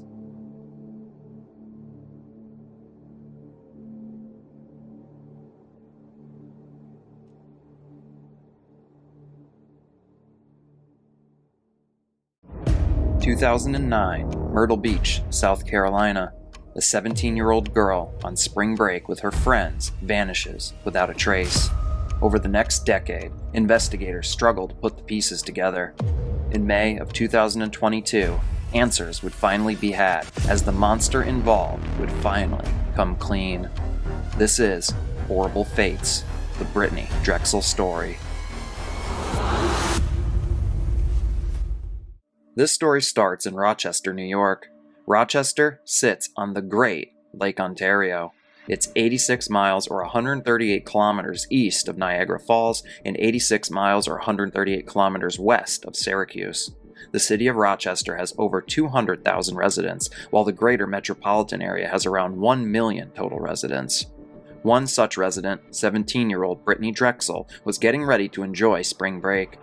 It was April of 2009, and Brittanee went to her mother and asked if she could go with some friends to Myrtle Beach, South Carolina. There were no accompanying adults on the trip, and Brittanee's mom wasn't comfortable with her going. She told Brittanee no, and Brittanee wasn't happy with her mom's answer. Brittanee and her mom argued for the next few days before Brittanee pitched a new idea. How about she goes and spends a few days at her friend's house during spring break? Her mom would agree to the plan, and at the time, she had no idea just how rebellious her teen daughter was about to become. Before we move forward, let's go back a little bit first in the story. Brittanee Drexel was born October 7, 1991 in Rochester. Brittanee's mother, Dawn, and father, John, were both teenagers at the time, and they were not married. At an extremely young age, John left the family. Brittanee's mother, Dawn, would soon meet and marry a military man named Chad Drexel. Chad helped raise Brittanee, and in turn, he became the father figure she had lost. Chad would end up adopting Brittanee, and she officially changed her last name to Drexel. Growing up, Brittanee never had things easy. She was born with persistent hyperplastic primary vitreous in her right eye, which required numerous surgeries throughout her life. PHPV is a congenital developmental disorder where blood vessels that normally regress during fetal development persist, potentially leading to vision problems. This condition would eventually leave Brittanee blind in her right eye. To counteract her eye wandering, Brittanee wore a special contact that helped. In high school, Brittanee was well-liked. Her bubbly, happy-go-lucky personality was infectious to those that got to know her. Brittanee was rather small and petite in stature, but don't be fooled by her size, as she was extremely tenacious. This showed in all the different sports she participated in, especially soccer. Moving forward, Dawn Drexel was relieved when her daughter asked to go stay with a friend nearby for a few days. The idea of her 17-year-old traveling 800 miles south had not sat well with her at all. In fact, she had a sinking feeling that if she had let Brittanee go to Myrtle Beach, something bad would have happened. In retrospect, her mom had no idea just how right that feeling would become.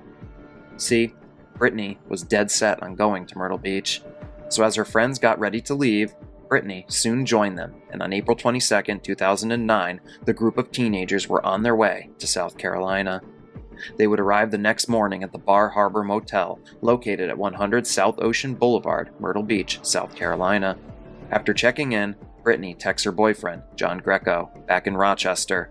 Throughout her stay in Myrtle Beach, Brittanee kept in continuous contact with her boyfriend. According to the text that she sent her boyfriend, the first few days in Myrtle Beach were everything Brittanee hoped it would be, enjoying the sun, sand, and the nightlife.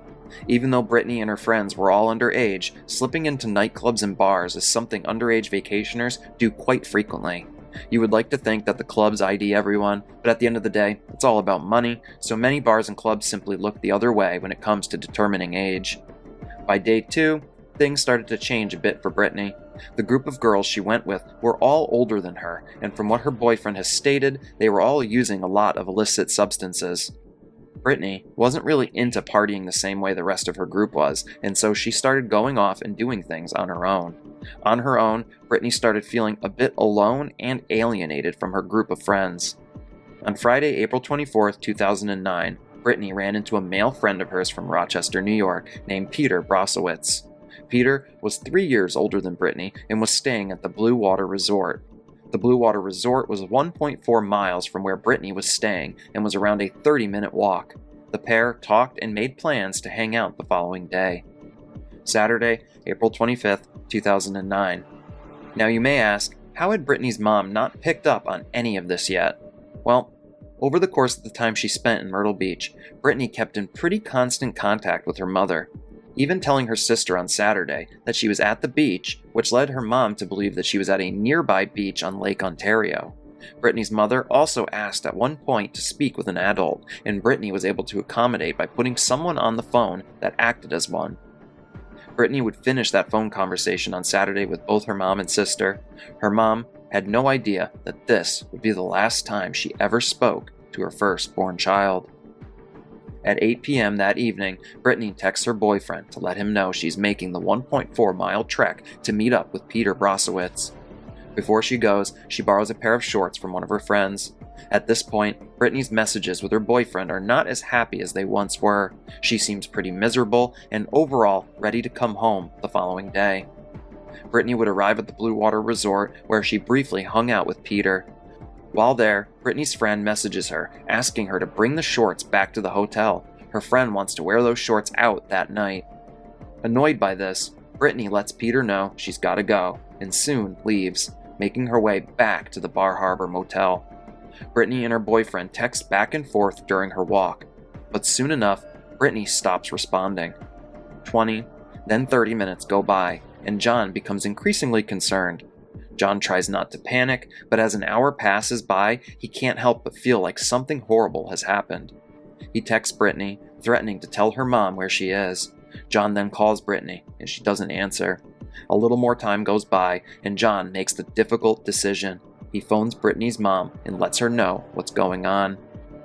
Brittanee's mother, Dawn, is furious at first. She tries calling Brittanee numerous times, no answer. Dawn soon calls one of Brittanee's friends in North Carolina. This friend immediately began traveling to Myrtle Beach to file a missing persons report with the police. The following morning, Dawn, John, Brittanee's grandparents, and two friends all get in a car and start making the long trek south to Myrtle Beach. After they arrive, they meet up with the local police, and the search for Brittanee Drexel is soon underway. At first, the police thought that Brittanee may have run away, but Dawn and John were both positive that that's not what happened to her. The police would speak with Brittanee's friends, and they had not seen or heard from her. It was as if she had simply vanished without a trace. After speaking with Brittanee's boyfriend, the police soon go looking for Peter Brasowitz, but they are stunned to find out that he and some of his friends had left town around 2 a.m. that morning. This was viewed as extremely suspicious, as Peter and his friends appeared to have left in a hurry, leaving behind clothing and their deposit on the resort. What would motivate them to leave so quickly, only 5 hours after Brittanee disappeared? Peter would also obtain a defense attorney in Rochester after getting back. For some, this only made him look even more guilty. As the police continue to search for clues, they finally get a break in the case. They locate Brittanee on a traffic camera and on camera at the Blue Water Resort. According to Peter, Brittanee left shortly after arriving, and the security camera at the front door of the resort corroborates his story. The police now knew Brittanee left the resort at 8:48 p.m. From there, they looked back through the traffic camera footage, looking to see if they could locate Brittanee walking back by on her way to her motel. Police are unable to locate her on the camera. They know now for certain that something had to have happened to Brittanee in the first half of her walk back to the Bar Harbor Motel. The police would continue speaking with Peter, but they soon came to the conclusion that he had nothing to do with Brittanee's disappearance. As the search for Brittanee continues, the police soon get their hands on Brittanee's cell phone data. The results are alarming in every possible way. The phone's network pings were tracked on a path leading 50 to 60 miles or 80 to 97 kilometers south of Myrtle Beach in an area along US Route 17 near the Georgetown-Charleston County line. As Brittanee was supposed to be heading towards her hotel, her cell phone was heading south on Route 17. Ultimately, the pings from her cell phone would stop abruptly early in the morning of April 26th, the morning after Brittanee disappeared. What was her phone doing so far from Myrtle Beach? And how did she get there? Based on the time it took the phone to travel, it was clearly within a vehicle, and that vehicle made a straight trek towards Georgetown County. Her phone would stop in the area around the Pole Yard boat landing, a very isolated and rural area, an area that Brittanee would have no interest in traveling to, nor even know about. The police would soon put together a search of the area, but in the end, nothing would turn up. As we said, the area is very rural, and there are plenty of alligators, wild hogs, snakes, and more. if someone took Brittanee there to dispose of her, well, it would be more than likely that she would never be found. The investigation would continue, but soon days would turn to weeks, and weeks would turn to months. Brittanee's case had all but stalled before a new clue was found. North of where searchers originally looked for Brittanee, a pair of sunglasses were located along the Santee River. These sunglasses sparked a new search for the missing 17-year-old, but in the end, it was never confirmed whether these were actually Brittanee's sunglasses, and no other evidence would be found. Months would then continue to go by, and those months would turn to years. Dawn Drexel would end up relocating to South Carolina in order to be close to the area in which her daughter went missing. She never gave up hope that one day she might bring her home. For the Drexel family, they soon became convinced that Brittanee had been sold and trafficked, something the police did not believe to be a possibility. Something that the police did look into, though, were registered offenders living in the area in which Brittanee's phone had last pinged. In 2011, an apartment was searched, having belonged formerly to a man named Raymond Moody, who was a registered offender living in the area.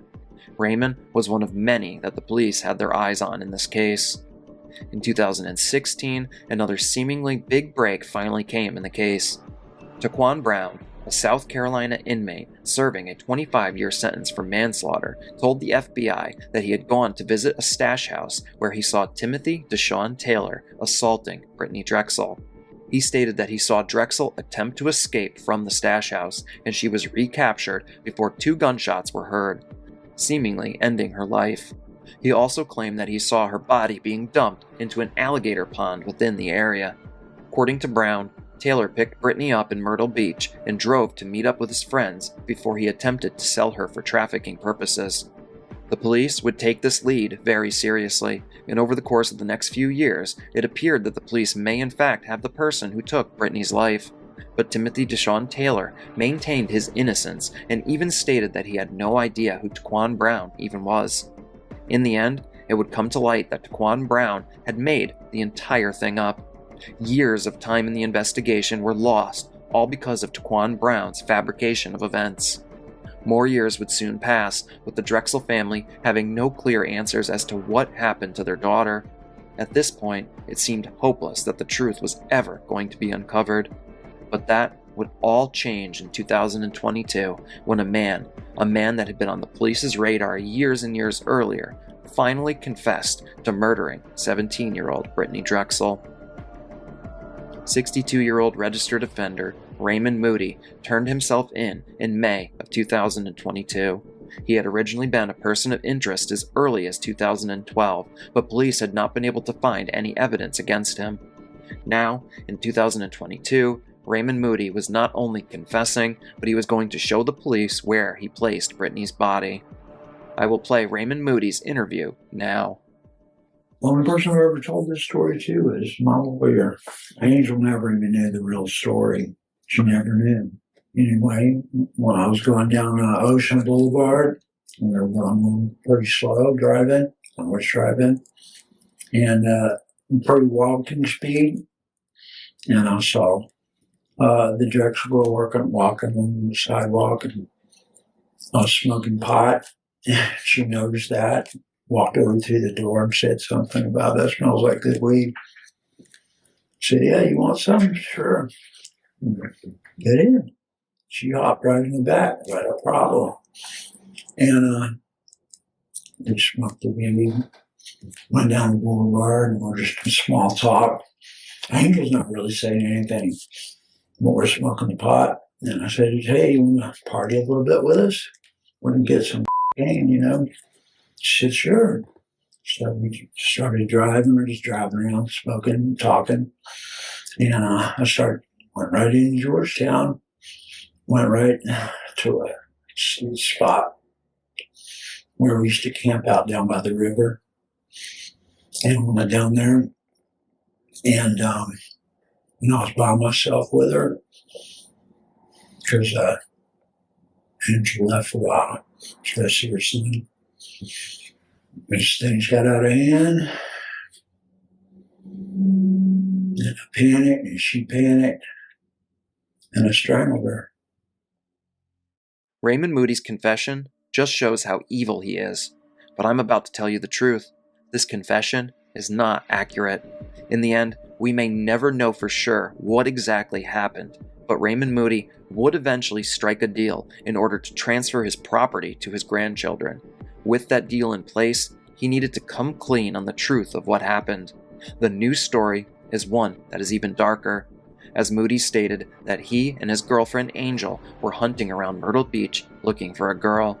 They saw Brittanee alone, and Angel pretended to be a tourist. They then lured Brittanee into their vehicle, promising to give her a ride up the road to her motel. They then switched drivers so that Moody could restrain Brittanee as they drove away from Myrtle Beach. Moody would tell Brittanee to remain calm, telling her that he kidnaps girls in order to obtain a $5,000 ransom from the local Chamber of Commerce. They then drove to the Pole Yard boat ramp, where they had a tent set up. Moody left Brittanee with Angel for around 45 minutes before he returned. Angel had all the opportunity to let Brittanee go, but she never did. When Moody got back, he then assaulted Brittanee in front of Angel, who just sat there watching. Following the assault, he used a rope around Brittanee's neck and then took an ice pick and plunged it into her heart. Moody placed her body in the trunk of their vehicle, and the pair returned to their apartment. Angel told Moody at this point that she was scared, and Moody didn't trust Angel to keep her mouth shut about everything. So he went and disposed of Brittanee's body alone, so only he would know the location of her remains. This second telling of the story paints an even more horrifying picture of what took place. The first story was bad enough, but what Brittanee went through, well, no one should have to go through anything like that. Moody is a monster, but so is his girlfriend, Angel Voss.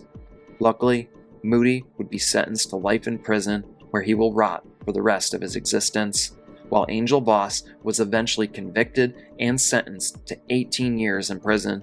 If you ask me, she doesn't deserve to experience freedom ever again. As I said before, we don't know whether Moody's story is the 100% factual truth or not. I believe, at the very least, that there is truth sprinkled throughout both of his stories. In the end, Moody at least did the right thing, as he led the police to where Brittanee's body was buried. Police would locate her remains, and her family was able to finally put her to rest. I myself remember following this story and watching the disappeared episode so many years ago. I always hoped that maybe one day they would find her alive, but it wasn't meant to be. To anyone listening to this story, especially young women, please remember to stay vigilant. I'm not saying you have to live every day in fear, but keep one eye open to the possibility that a real-life monster may be lurking just around the corner. And I was sentenced to 40 years and 4 months. And I did 20 years and 8 months, and I thought that was enough, but it wasn't. I was a monster. I was a monster then, and I was a monster when I took Brittanee Drexel's life.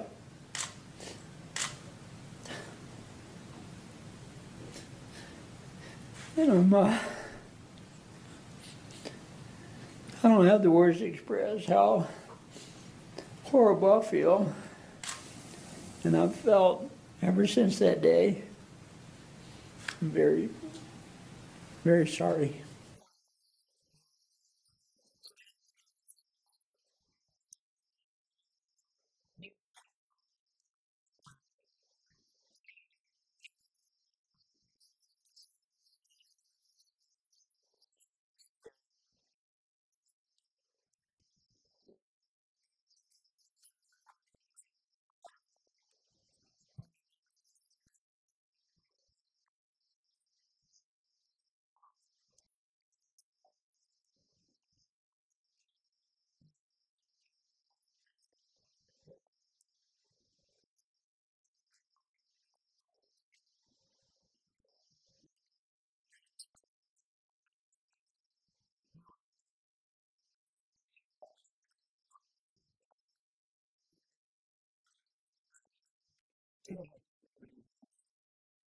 I hope you settle.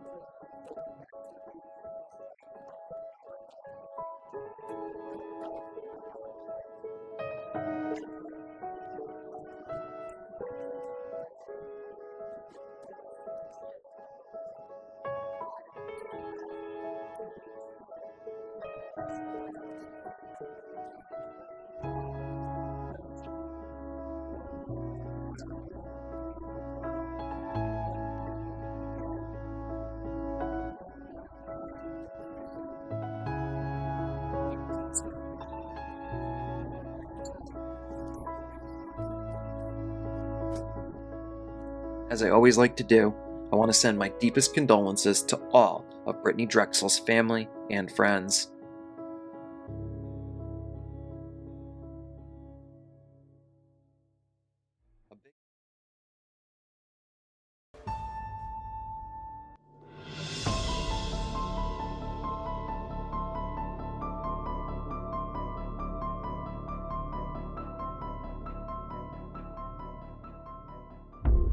The Great Molasses Flood, also known as the Boston Molasses Disaster, occurred on January 15, 1919, in a North End neighborhood of Boston, Massachusetts.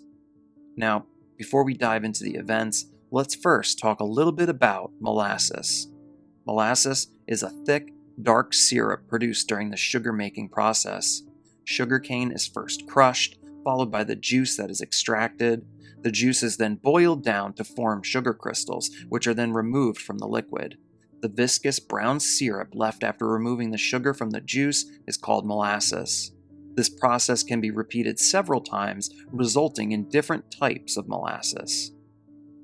Molasses itself can be fermented to produce ethanol. The process involves diluting the molasses in water to reduce the sugar concentration to about 8 to 10%. If needed, ammonium salts are added. Then, yeast is added to the solution, and during the final process, sucrose is converted into ethanol. The Purity Distilling Company, located near Keeney Square, is the home of today's story. The facility held large amounts of molasses, which were offloaded from ships using the harborside commercial street tank. The molasses was then stored on site before being transferred by pipeline to the Purity Ethanol plant located in Cambridge, Massachusetts. The tank that held the molasses was a massive structure, standing 50 feet tall, or 15 meters, by 90 feet in diameter, or 27 meters. At the time of the incident, this massive tank could hold up to 2.3 million gallons of molasses. It was January 15th, 1919. The temperature had been extremely cold throughout that month, but on this day, it had risen above 40 degrees Fahrenheit, or 4 degrees Celsius. Just a day earlier, a ship had arrived and delivered a fresh batch of molasses. In order to reduce its viscosity for transfer, the molasses had been heated up significantly. It is believed that what transpired next was due to the thermal expansion of the older, much colder molasses when combined with the warm, fresh molasses. It was now 12:30 p.m. Workers at the facility were engaged in their daily routines. Some were taking their lunch breaks and enjoying the brief warmth the day had provided. Unbeknownst to everyone, things were about to take a catastrophic turn. The ground began to shake. A deep rumbling, followed by a thunderous clap that echoed from the tank that was holding the 2.3 million gallons of molasses. Onlookers in the area heard what they could only describe as machine gun fire as rivets shot out of the tank one by one. Before anyone could react, the tank gave way, and a rush of sweet-smelling air swept through the area. This sudden rush of air began tossing people around like small pieces of dust in the wind. At the same time, a truck was thrown with great force directly into the Boston harbor. The initial rush of air was then followed by a torrent of molasses, which devoured everything in its path. It was as if a volcano had just erupted, and the hot liquid magma was instead replaced with thick, sweet, sticky molasses. Now, to provide some further context, the density of molasses is approximately 1.4 metric tons per cubic meter, or 12 pounds per US gallon. This means the molasses is 40% more dense than water. Consequently, the molasses possessed a considerable amount of energy. The collapse of the tank would transform this energized molasses into a 25-foot or 8-meter high wave, traveling at speeds exceeding 35 miles per hour. Entire buildings were swept away from their foundations. What made matters even more dire was the temperature outside. Once the initial wave of molasses had passed, it gradually became extremely viscous. trapping numerous people caught in the initial surge and making escape nearly impossible. The debris carried in the first explosion crushed many, while others were ensnared in the sticky substance and drowned due to their inability to break free. Tragically, 150 people sustained varying degrees of injuries, while 21 individuals, along with numerous horses, met their gruesome end on that fateful day. In the aftermath of the disaster, 116 cadets from the USS Nantucket arrived at the scene first. Without any hesitation, they entered the knee-deep lake of Molasses and diligently searched for potential survivors. Soon after, the Boston Police Department, Red Cross, Army, and Navy personnel joined the efforts, contributing to the search for survivors while others tended to the wounded. A makeshift hospital was established on site, with doctors, surgeons, and nurses working tirelessly throughout the night and the following morning. For 4 days, all efforts were made to save as many lives as possible. Numerous bodies were so ensnared in the molasses that they could not be identified. Soon, the search was called off, and it would take another 3 to 4 months before a few more bodies were discovered within the waters of Boston Harbor. The overall cleanup process took weeks, with numerous volunteers contributing to the daunting task. In the aftermath of the tragedy, 119 residents filed a class action lawsuit against the United States Industrial Alcohol Company, which had acquired Purity Distilling a couple of years earlier in 1917. This was one of the first class action suits in Massachusetts and has since been widely praised for paving the way for modern corporate regulations. After a long 3 years of court hearings, the company would ultimately pay out $628,000 in damages, which is roughly $10.6 million in 2023 when you adjust for inflation. It's reported that families of victims received around $7,000 each, which is roughly equivalent to around $118,000 today. The reason for why this tragic event occurred isn't 100% clear, but after a thorough investigation, there were several factors that are believed to have contributed to the event. One belief is that the tank had been leaking since the very first day it was filled back in 1915, while numerous reports of poor construction in almost every facet of the tank's design have been pointed to. No matter the reason, 21 people lost their lives in this tragedy. Now, I have covered numerous cases involving horrible fates, and this one is by far one of the most terrifying ways to have your life extinguished. As always, I want to send my deepest condolences to anyone that lost someone or was involved in any way with the Boston Molasses disaster of 1919.